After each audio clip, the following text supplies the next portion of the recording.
Hello friends, Kirti's kitchen and gardening channel पर आप सभी का स्वागत है।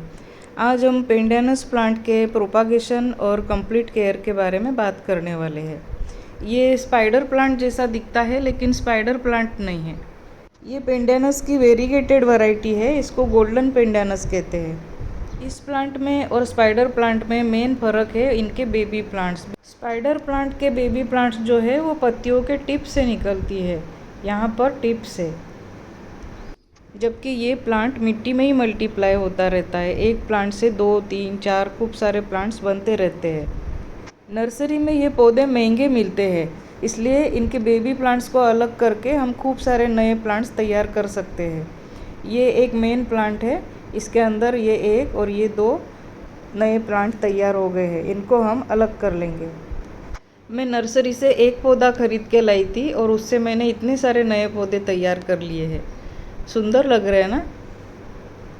इसकी पत्तियों की वजह से ये गार्डन को एक अलग ही रंग देता है। यहाँ पे मैंने एक ही गमले में 2 प्लांट्स लगाए हुए हैं।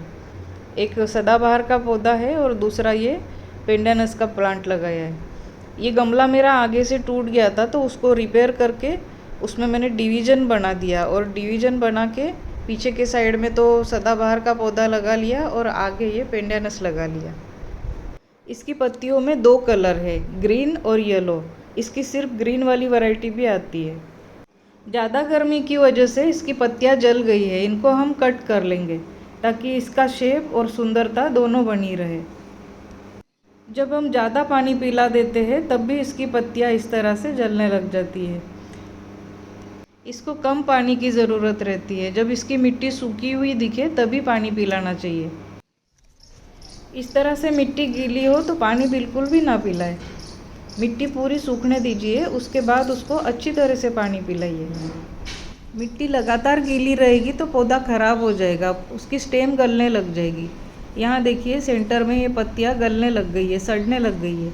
इनकी ख़राब पत्तियाँ हटा भी दूंगी तो कुछ कह नहीं सकते पौधा ये बचेगा भी या नहीं।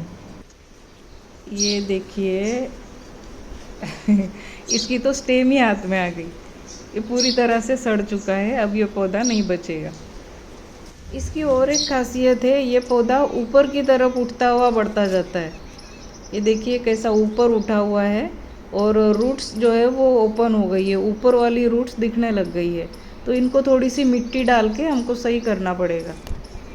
अब इसके प्रोपागेशन की बात कर लेते हैं। ये जो छोटा प्लांट है इसको हम नहीं छेड़ेंगे। जो मैच्योर प्लांट है उसको हम निकालने की कोशिश करेंगे। उसके लिए मिट्टी को पहले थोड़ा सा गुड़ाई करके लूज़ कर ले और निकालने की ट्राई कर ले। अगर निकल गया तो ठीक है, नहीं तो फिर इसको पूरा गमला पलटना पड़ेगा। इस तरह से गमले को पलटना है। धीमे धीमे इसको ट्राई करेंगे और पूरा का पूरा बाहर निकाल लेंगे। पौधे को डैमेज किए बिना धीमे धीमे थपकी देते हुए पूरा रूट बॉल बाहर निकाल लेंगे तो इसकी जो रूट्स है वो डैमेज नहीं होगी। देखिए अच्छी खासी रूट्स इसके अंदर डेवलप हो गई है। ये मिट्टी धीमे धीमे हटाते हुए इनको हम अलग कर लेंगे। नहीं तो आप ऐसा भी कर सकते हैं, एक बाल्टी में पानी लेके है जैसा उसके अंदर रख सकते हैं, मिट्टी अपने आप थोड़ी देर से हट जाएगी, फिर आप इनको अलग कर लीजिए। ये देखिए ये प्लांट अलग कर लिया है।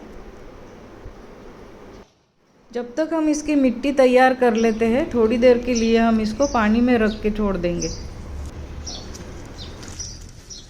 इसके लिए मिट्टी कैसे बनानी है ये आप आगे वीडियो में देखेंगे।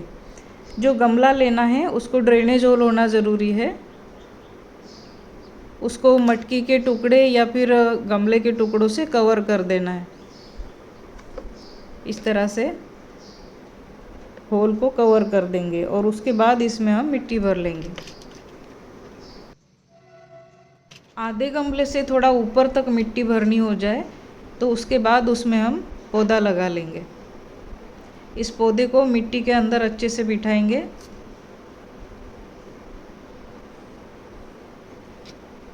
रूट शायद थोड़ी ज़्यादा बड़ी है, इनको कट करना पड़ेगा। थोड़ी रूट को प्रून कर देते हैं।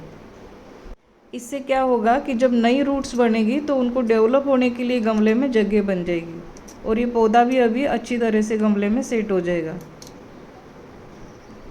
सर्दियों में इसमें बहुत कम वाटरिंग करनी पड़ती है और बारिश के दिनों में भी इसको बाहर खुले में नहीं रखें। अगर गमले में लगा हुआ है तो, ज़मीन में लगा हुआ है तो फिर कोई दिक्कत नहीं है। पेस्ट अटैक की बात करें तो इसके ऊपर कोई वैसे ज़्यादा पेस्ट अटैक नहीं होता है। प्रिकॉशन के तौर पे जब दूसरे पौधों पे हम नीम ऑयल का स्प्रे करते हैं तब इसमें भी कर दिया करें। एक बार ये पौधा सेट हो जाएगा तो इसमें भी ढेर सारे बेबी प्लांट्स निकलने शुरू हो जाएंगे।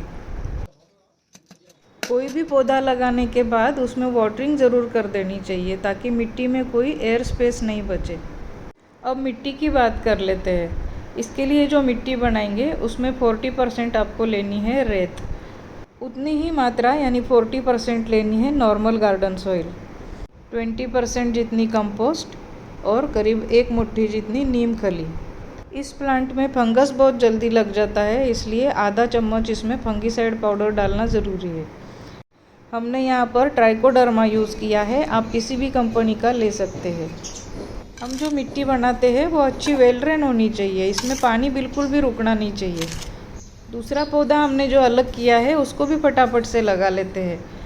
ये नर्सरी से आया हुआ पॉट है, इसमें काफ़ी सारे ड्रेनेज होल बने हुए हैं, इनमें पानी बिल्कुल भी रुकता नहीं है।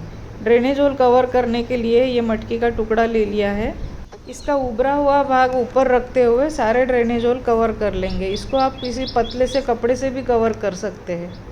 इसके बाद फिर से इसमें मिट्टी भर लेंगे आधे गमले से थोड़ा ऊपर तक और उसमें पौधा लगा लेंगे।